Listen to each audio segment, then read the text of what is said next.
उत्तर भारत के एक पुराने सूबे में रात की चांदनी में खेतों के बीच से गुजरती हवा एक अलग ही जादू फैला रही थी। इसी सूबे का नाम था शिवपुर, जहां अमीर जमींदार और व्यापारी गरीबों का खून चूसते थे। लेकिन हर अन्याय की तरह यहां भी एक नाम था जिससे अमीर लोग कांपते और गरीब लोग दुआएं करते थे। आर्यन दिलेर चोर।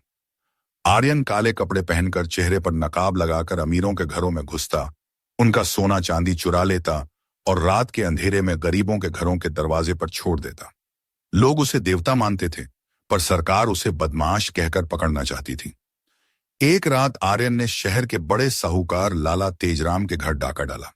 वही साहूकार जिसने कई किसानों की जमीन हड़प ली थी। घर से गहने और पैसे निकालकर जब वह छत से कूदने ही वाला था, तभी उसकी नजर खिड़की से अंदर बैठी एक लड़की पर पड़ी। लड़की लंबी, गोरी, नयन नक्श से बेमिसाल सुंदर। उसके खुले बाल हवा में लहरा रहे थे और आंखों में अजीब उदासी थी। आर्यन एक पल को रुक गया। वो लड़की थी अनामिका, लाला तेजराम की बेटी। अनामिका ने आर्यन को देख लिया, लेकिन चीखी नहीं, बस धीरे से बोली, तुम वही हो ना, वो चोर जिसे लोग देवता कहते हैं। आर्यन मुस्कुराया, लोग क्या कहते हैं उससे मुझे फर्क नहीं पड़ता। मैं वही करता हूं जो सही लगता है। अनामिका की आंखों में चमक आ गई। वो बोली, तो सही यही होगा कि मुझे भी यहां से ले जाओ। इस सोने चांदी से ज्यादा कैद में है मेरा मन। आर्यन चौंक गया। उसने पहली बार किसी अमीर घर की लड़की में इतना दर्द देखा था। उसने अनामिका का हाथ पकड़ लिया और उसे अपने साथ काली रात में बहते हुए ले गया। दोनों घोड़े पर बैठकर दूर जंगल की ओर निकल पड़े। जंगल के बीचों बीच आर्यन की एक गुप्त गुफा थी। वहीं वो अनामिका को लेकर पहुंचा। गुफा में लालटेन की हल्की रोशनी थी। आर्यन ने उसकी तरफ देखा। तुम्हें डर नहीं लगता? एक चोर के साथ भाग आई हो। अनामिका ने धीरे से कहा, चोर तो मेरे घर में बैठा है, जिसने गरीबों की जमीन लूटी। तुम तो रक्षक हो। उनकी आंखें मिली और जैसे दोनों के बीच खामोश धड़कनें बात करने लगी। अनामिका ने अपने हाथों से आर्यन का नकाब हटाया।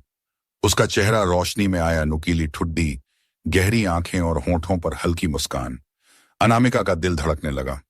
वो करीब आई और उसके होंठ आर्यन के होंठों से छू गए। पहली बार आर्यन ने महसूस किया कि जिस इंसान ने अपनी जिंदगी दूसरों के लिए लुटाई है, उसके दिल में भी कोई जगह है। उस रात गुफा में सिर्फ चांदनी और उनकी सांसों की आवाज थी। अनामिका ने पहली बार खुद को आजाद महसूस किया। उसने अपनी पायल उतारी, घूंघट हटाया और आर्यन के सीने से लग गई। आर्यन ने भी पहली बार किसी औरत को इस कदर महसूस किया। उसकी उंगलियां अनामिका के बालों में उलझीं और होंठ उसकी गर्दन पर उतर आए। अनामिका की सांसें तेज हो गईं। वो बोली, आज मुझे अपने हिस्से का इश्क जीने दो। और उस रात गुफा में इश्क और जिस्म की सरगोशियां गूंजती रहीं। सुबह की ठंडी हवा गुफा में घुस रही थी। अनामिका आर्यन के सीने पर सिर रखकर सोई थी। पहली बार उसने इतनी शांति महसूस की थी। आर्यन उसकी नींद की मासूमियत को देखता रहा। एक चोर होने के बावजूद उस पल उसे लगा मानो उसने पूरी दुनिया जीत ली हो। अनामिका जागी तो उसने मुस्कुराते हुए कहा, आर्यन, अब मैं तुम्हारी हूं। मुझे कोई और नाम या पहचान नहीं चाहिए। आर्यन ने उसकी हथेली थामी। ये रास्ता आसान नहीं होगा अनामिका। राजाओं और सिपाहियों से लड़ना पड़ता है और समाज हम जैसे लोगों को जगह नहीं देता। अनामिका ने उसके होंठों पर उंगली रख दी। मुझे सिर्फ तुम चाहिए।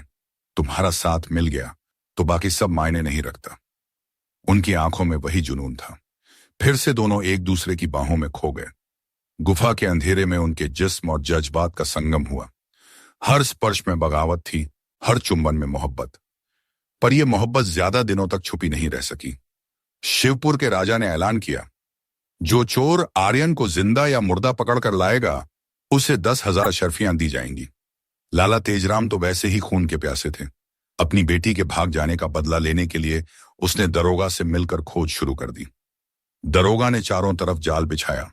गांव-गांव में आर्यन और अनामिका की तस्वीरें टांगी गईं। एक रात आर्यन अनामिका को साथ लेकर गरीबों में अनाज बांटने गया। गांव की औरतें उनके पैर छूने लगीं, बच्चे उनके गले लग गए।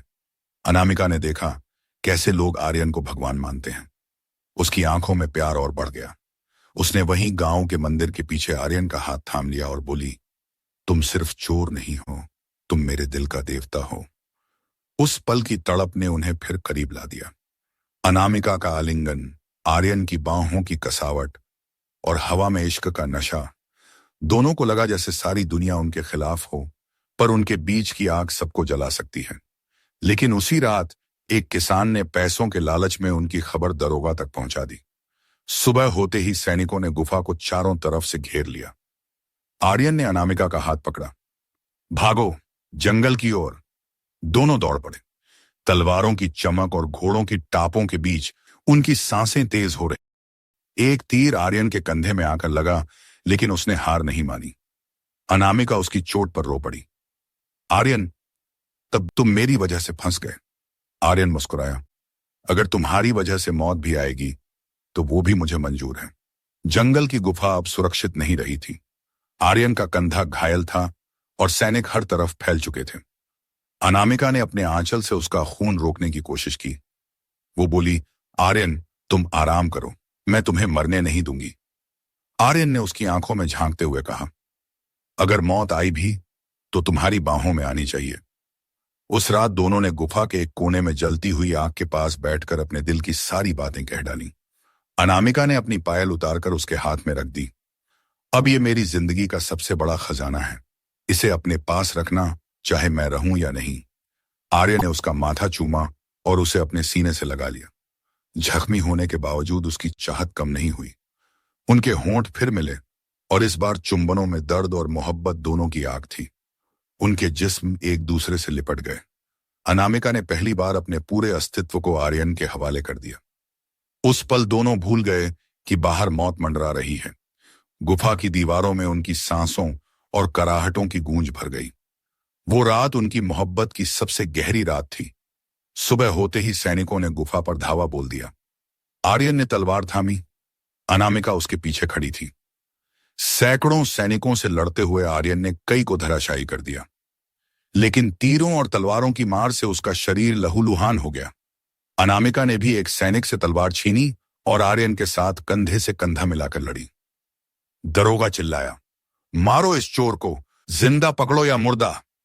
लड़ाई के बीच एक पल ऐसा आया जब आर्यन जमीन पर गिर पड़ा। अनामिका उसके पास दौड़ी और उसका सिर अपनी गोद में रख लिया। आर्यन मुस्कुराते हुए बोला, अनामिका, मैं हार नहीं रहा, मैं जीत रहा हूं क्योंकि तुम्हें पाया। अनामिका रो पड़ी। नहीं, तुम मुझे छोड़कर नहीं जा सकते। आर्यन ने उसकी हथेली पर आखिरी बार किस किया और आंखें बंद कर ली। सैनिकों ने अनामिका को पकड़ लिया। दरोगा ने कहा, अब तुम्हें महल में ले जाकर दासी बना दिया जाएगा।